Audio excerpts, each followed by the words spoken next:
الحمد لله كفى والصلاة والسلام على من اصطفى اما بعد۔ محترم حضرات، حضرت ابو ذر غفاری رضی اللہ عنہ فرماتے ہیں کہ میرے محبوب صلی اللہ علیہ وسلم نے مجھے نصیحت کرتے ہوئے ارشاد فرمایا، تم جہاں کہیں بھی رہو اللہ سے ڈرو، خطا ہو جانے کے بعد نیکی کر لو کہ وہ برائی کو مٹا دیتی ہے، اور لوگوں کے ساتھ حسن اخلاق سے پیش آؤ۔ حضرت ابو ذر غفاری رضی اللہ عنہ کا شمار ان خوش نصیب صحابہ میں ہوتا ہے جو پہل اسلام قبول کرنے والے میں تھے، اور مسلمان ہونے سے قبل بھی توحید پرست اور عبادت گزار تھے۔ سب سے پہلے مشرف با اسلام ہونے والوں میں آپ چوتھے یا پانچویں نمبر پر آتے ہیں۔ حضرت ابو ذر رضی اللہ عنہ سے منقول آپ کی یہ 3 نصیحتیں جو بہت ہی جامع اور اثر انگیز ہیں۔ نمبر 1، تم اللہ سے ڈرتے رہو جہاں کہیں بھی رہو۔ جہاں کہیں کے معنی میں بڑا عموم ہے۔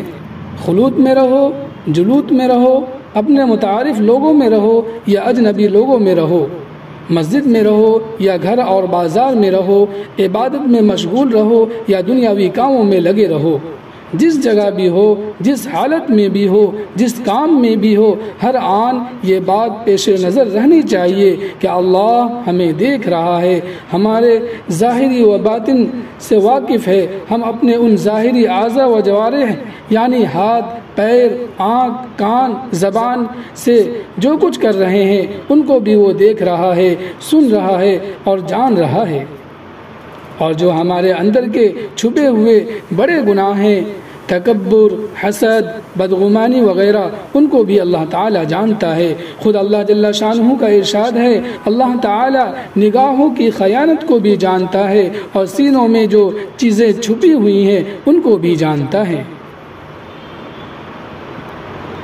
چوریاں آنکھوں کی اور سینوں کے راز جانتا ہے سب کو تو اے بے نیاز۔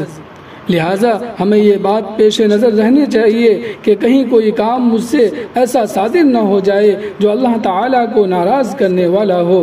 روایت میں تقوی اختیار کرنے کا حکم ہے، جس کی بہترین تفسیر حضرت ابی بن کعب رضی اللہ عنہ نے حضرت عمر بن خطاب رضی اللہ عنہ کے استفسار پر بیان فرمائی۔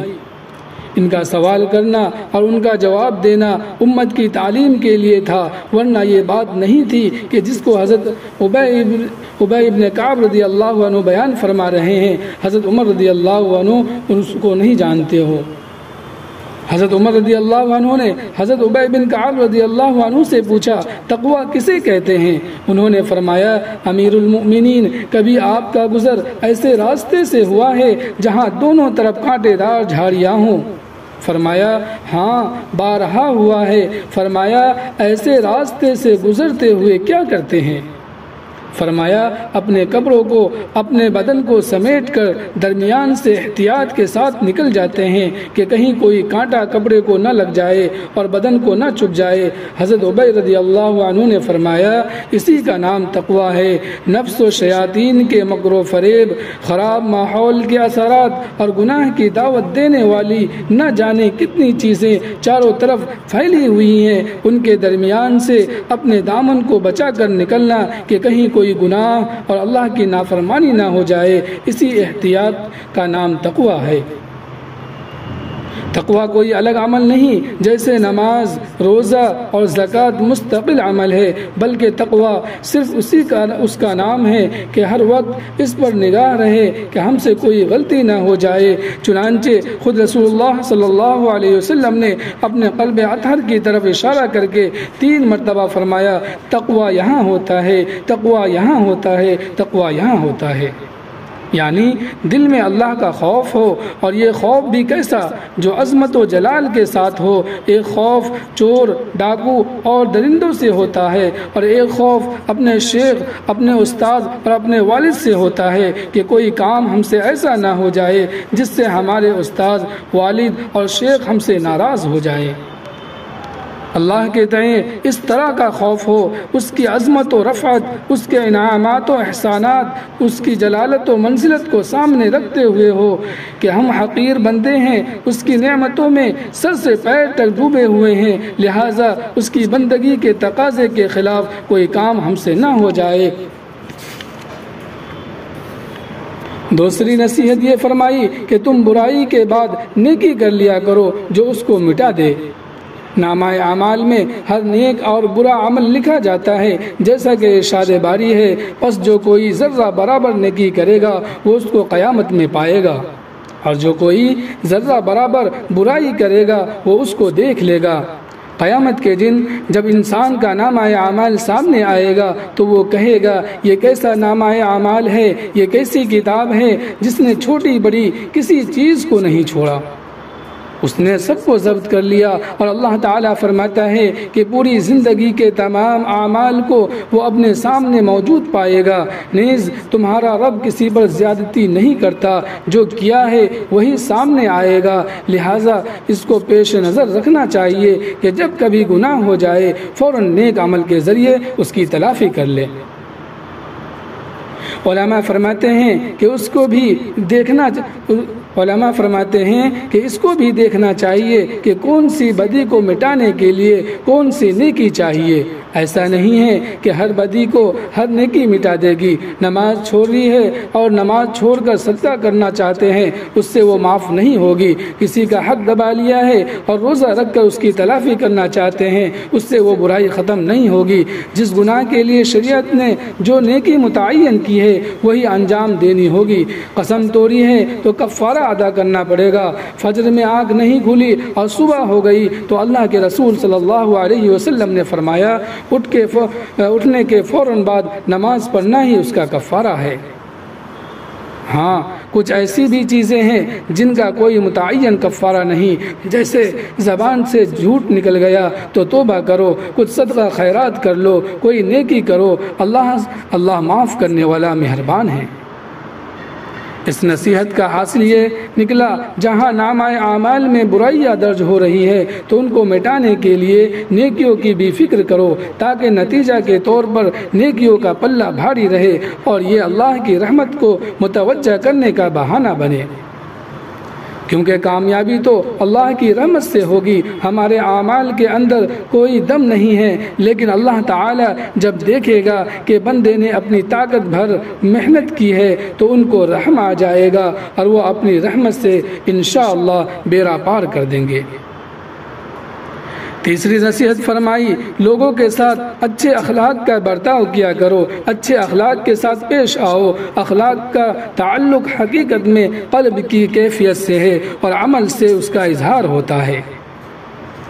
ہم اپنے اندر شفقت پیدا کریں، محبت پیدا کریں، تواضع پیدا کریں، ایثار پیدا کریں، یہ اخلاق حسنہ ہیں، اور پھر اپنے عمل سے اس کا اظہار کریں کہ بڑوں کے ساتھ احترام کا معاملہ ہو، چھوٹوں کے ساتھ شفقت کا برتاؤ ہو، کمزوروں کے ساتھ امداد اور راحت رسانی کا رویہ ہو۔ اسی طرح رسول اللہ صلی اللہ علیہ وسلم نے یہاں تک فرمایا کہ مسکراتے چہرے کے ساتھ کسی سے ملاقات کر لینا بھی ایک صدقہ ہے۔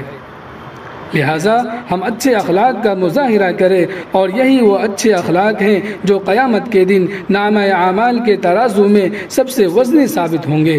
رسول اللہ صلی اللہ علیہ وسلم نے ارشاد فرمایا، قیامت کے دن نامہ اعمال کے ترازو میں سب سے وزنی چیز اخلاق حسنہ ہوں گے۔